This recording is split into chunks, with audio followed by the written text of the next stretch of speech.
শ্রী শ্রী বাবামণি বললেন, ভগবানের নামই প্রকৃত গুরু।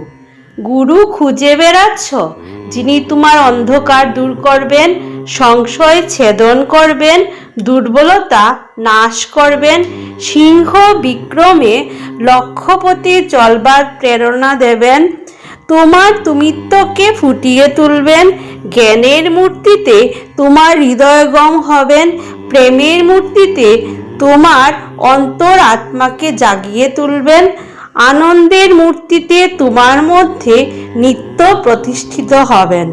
তবে জানো, ভগবানের নামই তোমার সেই গুরু, যার শরণাপন্ন হলে দুঃখ দুর্গতি ভুল হয়ে যায়, নিত্য সুখের উদয় হয়, প্রেমের প্রবাহ বইতে থাকে, জ্ঞানের সূর্য উদিত হয়, আনন্দের পরিজাত পুষ্প প্রস্ফুটিত হয়।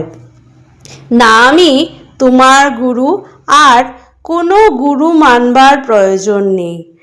অখণ্ড মণ্ডলেশ্বর শ্রী শ্রী স্বামী স্বরূপানন্দ পরমহংসদেবের উপদেশবাণী অখণ্ড সংহিতা ৬ষ্ঠ খণ্ড থেকে পাঠ।